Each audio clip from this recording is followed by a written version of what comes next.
No one does the rest of the year. It's like, is it Shaban? Let's go check out the moon. Like, no one's doing it. You just accept what the calendar says. And then Ramadan comes, all of a sudden we're all like moon sighting experts. And it's like, actually, no, the crescent must be this. And if you didn't see it in Saudi, they saw it in Turkey. It's like, your child, did you see this? How did that work? Were you there for the delivery? I was, yeah. You there? Yeah. Well, how do we get here? He's really easy transition. Hey, were you there for the birth of your child? Was there? Because he was hoping you would say no. Like, but it was calculated, right? I made a video game called Proto-Droid Delta. It's on Steam. You don't know what's going to be the thing that gets you in the Jannah. So it's like that's motivation we get up and do these things and strive for it, because it's like you don't know on Yom Kippur what's going to be the one thing that tips the scale in your favor. And the fact that you're doing this for the sake of Allah and it's difficult and volunteering, this might be that thing. What's going on, guys? Welcome to episode 63 of the Thoughtful Banter podcast. I'm your host, Matthew, with my co-host, Hussein. Yes, sir. And today we have the interesting, the enigmatic, without even needing further introduction, Uncle Adam Kareem. Yeah, he finally put the uncle on there. See, that's the problem. We had a whole discussion before about like, am I an uncle or not? And to Hussein, yes. Mm. To our wonderful camera person, Asia, yes, I'm an uncle. But then with me and him, we settled on it. We're good. Yeah. Alhamdulillah. So Uncle, alhamdulillah.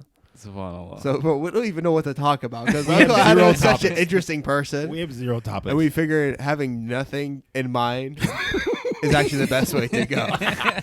As you guys can already see.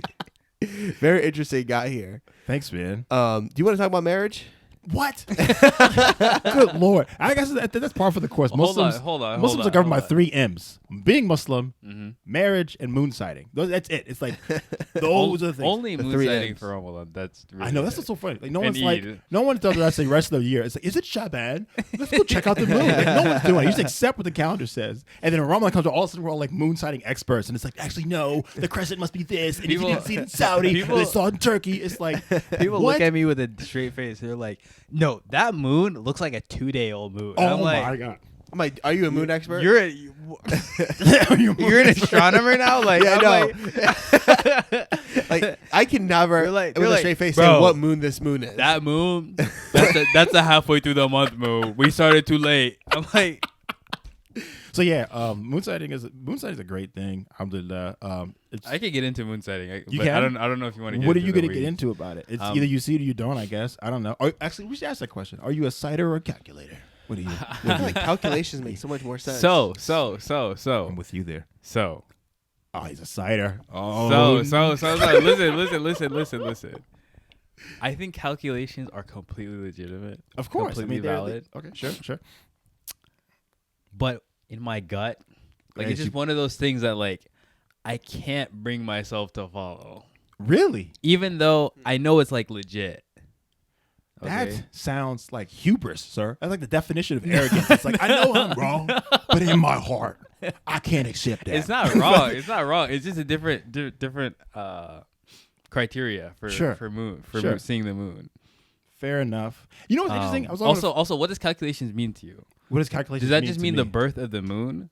My calculations mean to me that like the orbit of the Earth around the sun and the orbit of the moon around the Earth are like so well understood and studied that it's like you don't have to see it anymore to know where we are with respect to those things.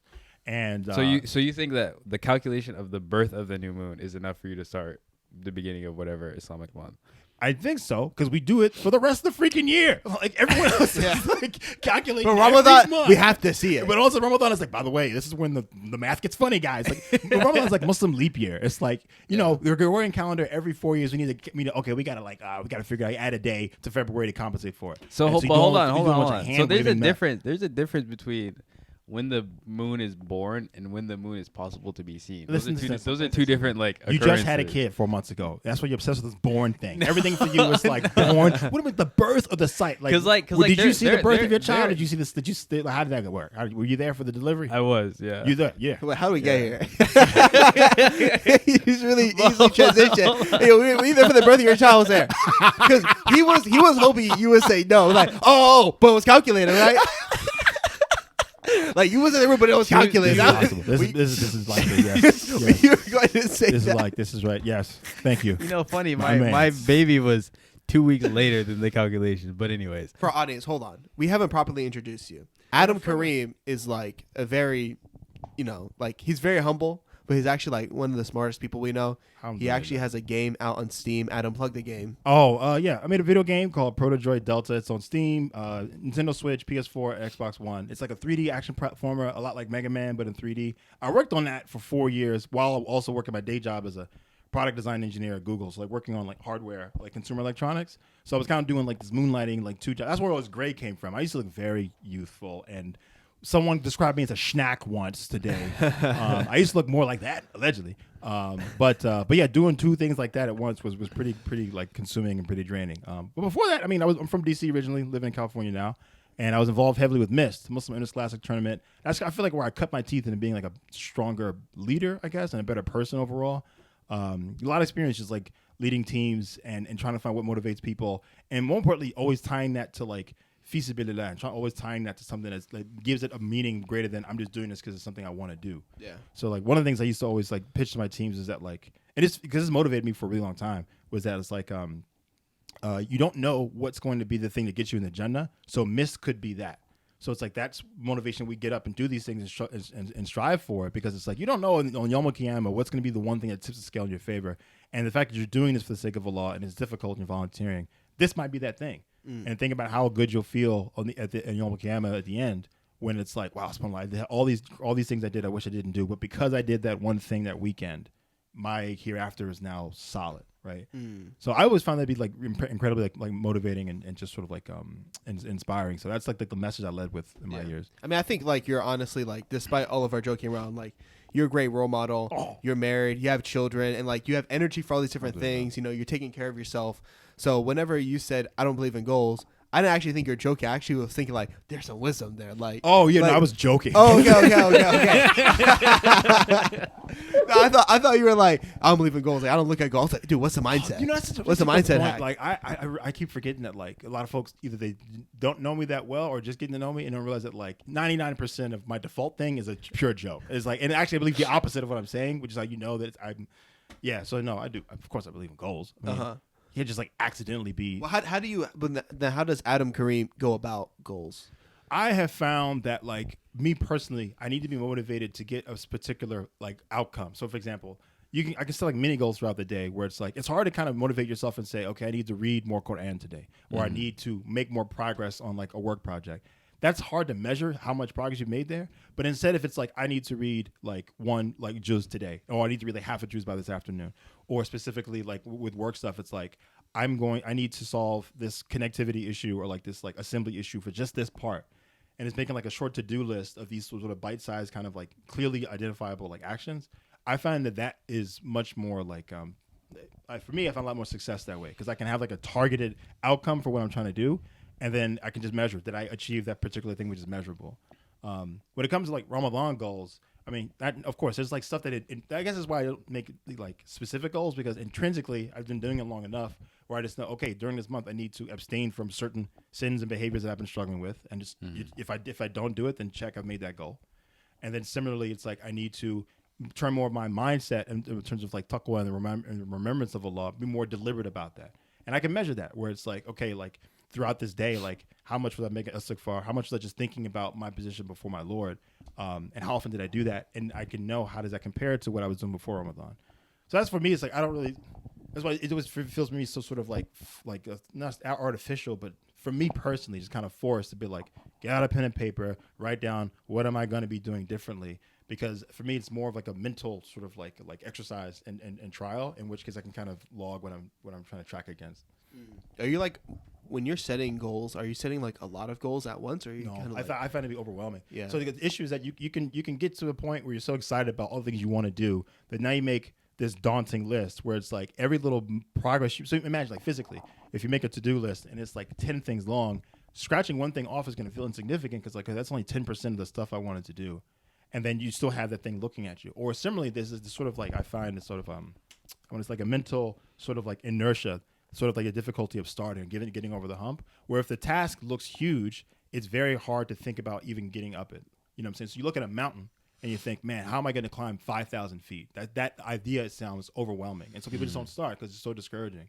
But if you instead break it down to, I need to climb 500 feet, that's achievable. You don't even think about what comes next. Just know that I need to get to 500 feet. And then from there, set the next goal. Okay, hit the 500. What's next? I can do 1,000, which is double what I did last time.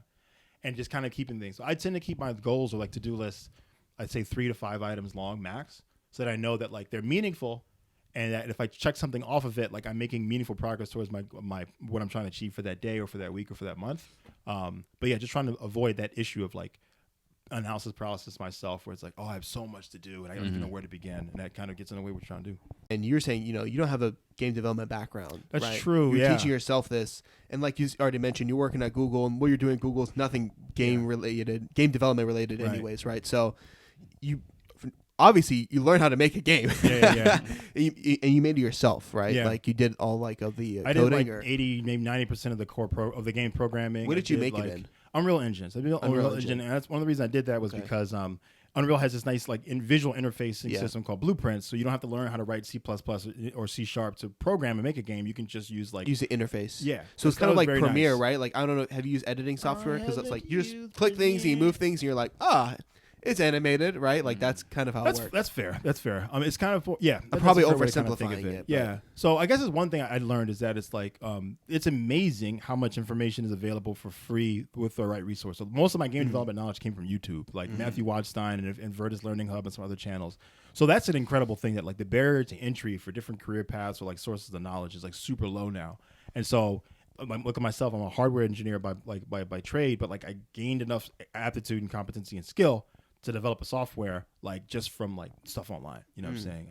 So that's one thing that was kind of eye-opening. I think another thing I learned throughout it is there is a so I made the game for myself in a sense. Like I made it because I wanted to see characters who looked a certain way, and I wanted to create a game that played a certain way. And so I wasn't really concerned so much with like how it might do commercially.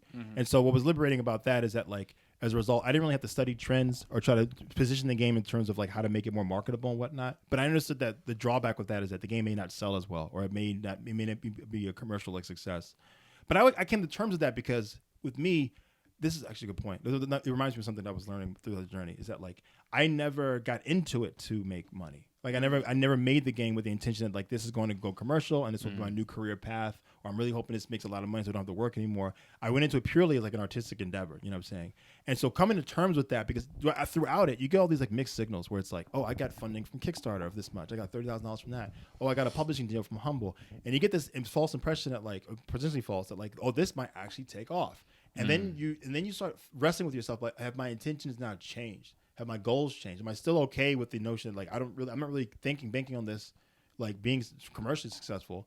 And you start thinking maybe it should be commercial. Why shouldn't it be now? It's like I almost have this expectation, and it's sort of wrestling with that. And so what I kind of learned from it is that when you're pursuing something of like a personal interest or whatever, you're gonna have at least my journey had a lot of moments where like the reasons I got into it and things that motivated me, I was becoming less and less reminded of, and was now becoming more concerned with other goals, other things, which honestly were actively the reasons I was actively not getting into it.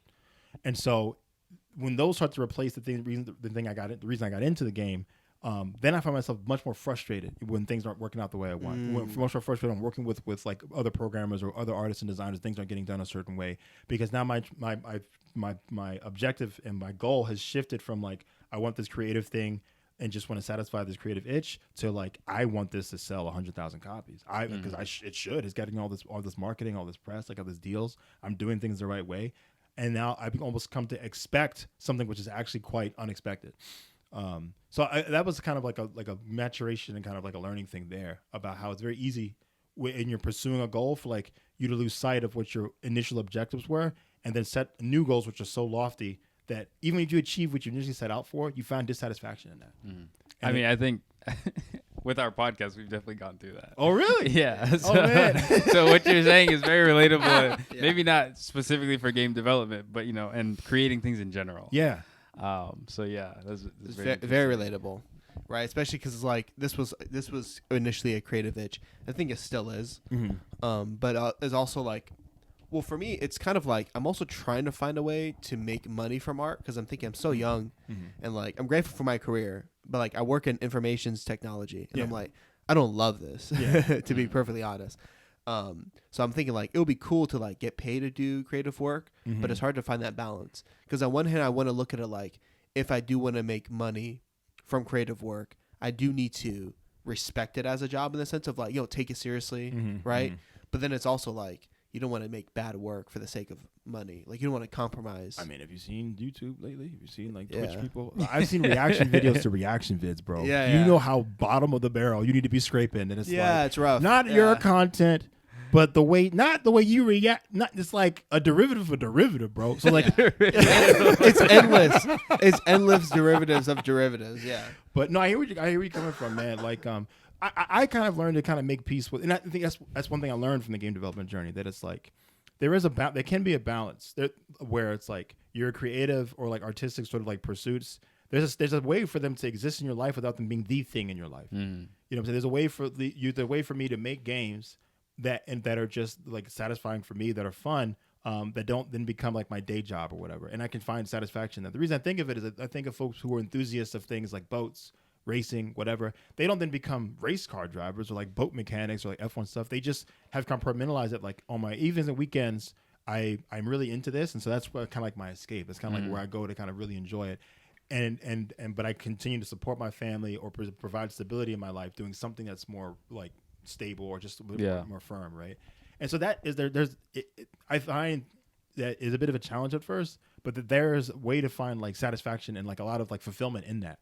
You know what I'm saying? And that's kind of why I've come to terms with the game. It's like, that's one thing that I realized, I think in hindsight, I kind of wish that I didn't go like pro, so to speak, and didn't make it commercial and continue to kind of just do it as like a hobby kind of side project so that I can continue to enjoy what I was doing. Because very early on, it stopped being fun. Very early on, like it stopped being like, oh, this is really satisfying. It was just like it became a job. You know what I'm saying? And so while I was finding satisfaction out of like making progress and stuff, it was a very different experience from when I was doing it just purely as a hobby on the side. And now that I've kind of run the full gamut of, I've learned, it's like, okay, now that I've done all that, I would enjoy it more so as something on the side. You know what I'm saying? And it's something that's like a compliment to who I am as a person and not like the core of who I am as a person. But again, I only learned that because I did it. Like going into it, I had no idea that this would kind of be like the outcome. The challenge with that is that like, you don't want to always discourage creative or like artistic work, because a lot of people do make it for a living or do it for a living or whatever. So I think in those instances, when you focus like yourself who are young, when you can take those risks or those chances and it won't be so damning for your career or whatever, then now would be the time to kind of check and see like, how far can I take this thing? You know what I'm saying? If I were to really commit because it's not an irreversible process and you won't like be jeopardizing like your child's like education or some crap, or having to move towns because you decided to leave your tech job to go make a game and then the game didn't do well. And now you have no primary source of income. You know yeah. No, I wanted to ask though, like for me, that's actually like, that's an interesting struggle, right? Because I feel like my mindset, like my brain's maybe been a bit poisoned by a couple things, but like especially like the capitalistic kind of, I don't know if it's capitalism, just like this idea of like you should just maximize everything to the fullest, right? Yeah, and also always linking things to like money. Yeah, I'm always saying like, well, if I could be my own boss, then technically the income amount is unlimited potential. And that's so funny because people say when you so funny. No one is their own boss. Like but I'm saying like, oh, but the income is technically unlimited, right? Like if you have your own game business, right? And I'm like, oh, money, shiny. Yeah, we should do that. Like I'm still trying to figure out my brain, like how to unhook money from everything. That's just because I don't have money. Like if I was rich, then I'd be like, then I'll probably a worse spot. I'll be like, what do I do? Yeah, no, that makes. I hear where you're coming from, man. I think Jose, were you about to say? No, continue. No, I hear where you're coming from. I think people. Allah has made us in a way is like we want for that what we don't have. You know what I'm saying? Yeah. It's like the hadith. Like if the son of Adam had a mountain of gold, he wouldn't be satisfied until he had like a second one, right? Yeah. And in that moment, kind of like speaking back to that example of like when your goals change, you can achieve a very important goal and forget that you've achieved it because you're too busy looking too far ahead. So in that example, it's like a person can achieve all this stuff. Like how do I say this? I don't want to say this. So because you don't, or one is not like having a lot of money, then it feels like I had to link everything that I do to that. But instead, like an approach I would maybe recommend or advise is like choose a primary path which can secure that for you, secure that initial mountain of gold or whatever. And then from that stability, take the purview and okay, what else can I do now? You know what I'm saying? It's like, because when you aren't, I don't want to say this. So you work in IT, right? I would say like focus on that for some time until you feel like financially like sort of secure or just like in a comfortable space. Maybe pursue artistic or whatever side interests on the side. But once you have a thing, you'll feel, I think, less anxious about not having it. You know what I'm saying? And you'll feel less like doubt or suspicion about other things you want to pursue because you're so anxious about like not having the one thing that you kind of want in the first place. It's kind of like, this is going to sound weird. It's kind of like getting the difference in like dating and being married. It's like once you're married, right, you stop looking at like every girl a certain way and everything is like, oh, maybe what if her, maybe her, or like, and think all these possibilities can happen because you have something which you're secure with and you're comfortable with and you find, and now you're thinking more, so how do I make the most of this? And then you look at other aspects of your life that you can now like maximize or improve. You know what I'm saying? How do I improve this relationship so I can make this the best experience it can be? But it's hard to do that when you're still just trying to get a wife, trying to get married in the first place. So that's I think that something like that kind of helps us settle it. So similarly with me with the game, it's like I had a lot of anxiety about like how this thing might do. But then once I started like making prototypes and making playable things, I had a clear sense of like, okay, now I know what the game is going to be like and how it's going to play and feel. And now I can just sort of like work on other aspects of it to kind of improve it a little bit more. But I was less anxious about like, oh, what is even the game going to be? I have like nothing meaningfully tangible in my hand just yet. I don't know if that analogy works out as well. Now that I'm thinking about it, but yeah, that's just my thought about that comment. No, I like where you're coming from there. I think like, yeah, I also have to recognize like, I mean, the money thing is definitely like, I was hearing from, I forget which scholar said this, but like anything that's like, anytime something is dunya-y, you know, like there's always the analogy of like, the dunya is like salt water, so you drink salt water. Oh, interesting. And there's so much salt in it, you're still thirsty, so you go for more. Interesting. And he was making the analogy of like, you know, as Muslims, like we're in the world, so we have to be part of the world, right? Yeah. To an extent. But if a thing is dunya-y, like just too worldly for us, it's that thing that it will never satisfy you.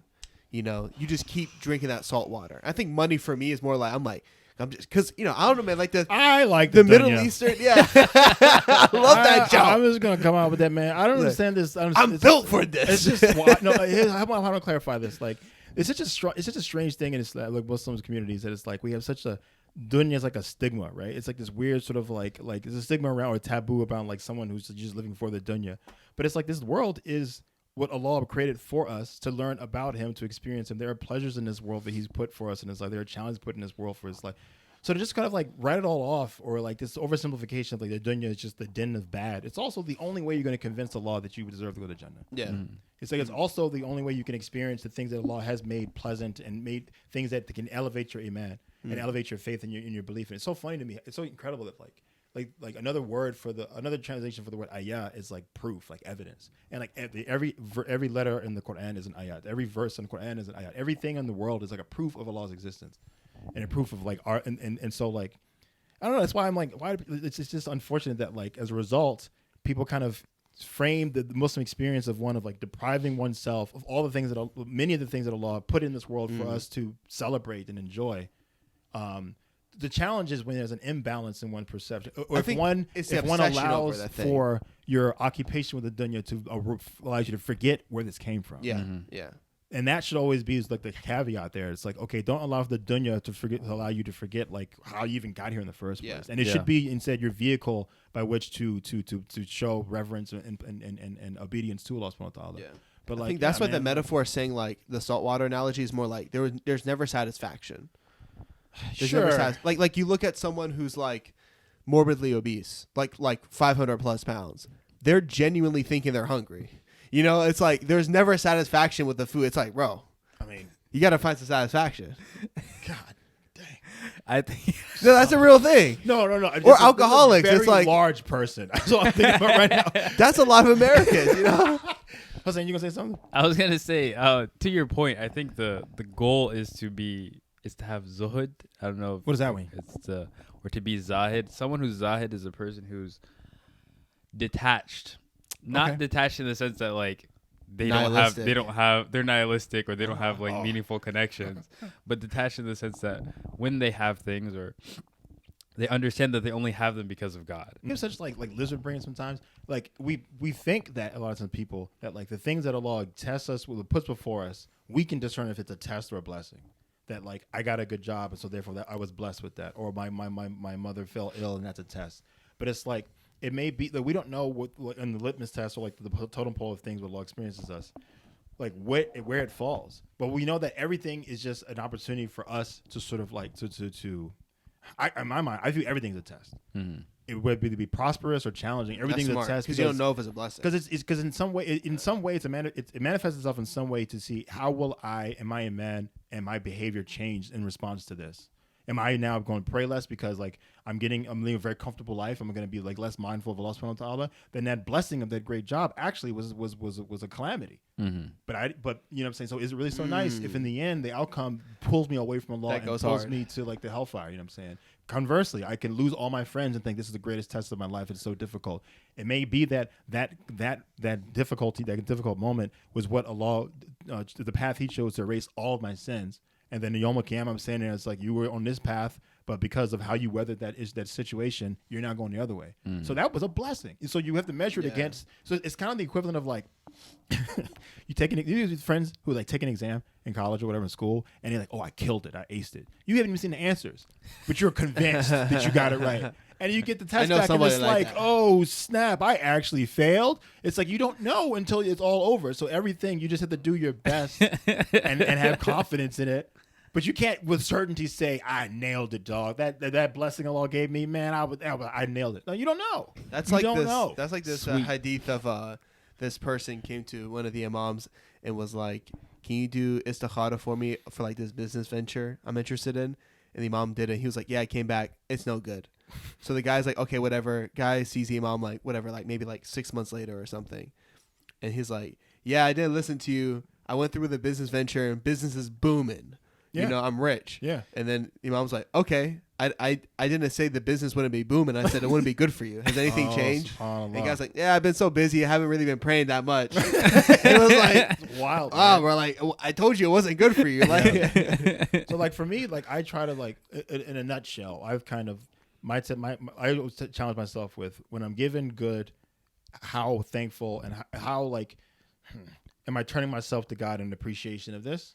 And when I'm giving difficulty, am I challenging myself to be content with the outcome? Mm-hmm. You know what I'm saying? Am I basically in each thing that kind of comes across my path, am I managing it? Am I handling that instance, that moment in the best way possible? You know what I'm saying? Based on what I know, what would be most pleasing to Allah subhanahu wa ta'ala.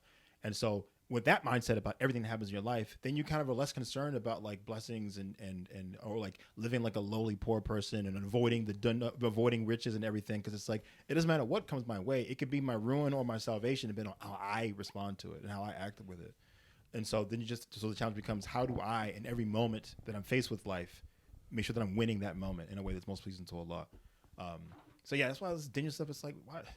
Also, too, as a kid, come on, man, y'all got the weakest value proposition. Come to Islam, you'll be poor, you'll be broke, you'll be hungry, but you'll love it. It's like, no, I won't. And how come? And you mean there's no room on God's green earth for a happy, well-fed Muslim that He's happy with? Like, get out of here. That He wants all His believers to be like, yeah, I made this world for y'all to suck at and just be suffering through because I thought it was funny. Like, what? Yeah. Like, ridiculous. That's definitely how some people approach the Let's wrap it up. Yeah. Oh crap! I've been talking. This Ramadan recording is rough. Huh? The mouth is dry. Like I know. Is this like an ad? Are you guys like product placement? You think we have ads? I thought the way you transitioned to that, I was like, oh, I guess they got a Zamzam ad. Speaking of which, sparkling water. That's what I'm saying. Sparkling Zamzam water. Use the code thoughtful banter for 20% off. Because we're trying to become rich Muslims. Help us out there. Exactly. If you want to help us be rich Muslims and show that you can be rich and do well in the dunya, be religious, test us with that. Please. Please subscribe to our Patreon page. Anyways, subscribe to our Patreon page. We'd like to thank Uncle Adam Kareem for coming on Thoughtful Banter Podcast. Absolutely. We started off a little rough, but towards the end we got it together. not your fault by any means. We talked. We were just I was adding fuel to that fire. Definitely, but you was the fuel. Let's be honest. Hope you guys enjoyed. Please like, comment, subscribe, follow us on Patreon to support us monetarily. Thank you guys for we're at over 1,200 subscribers now. Yep. 1,200. We're making our way to monetization. Slowly See you guys on the other side. Test us with wealth, y'all. Test us with wealth.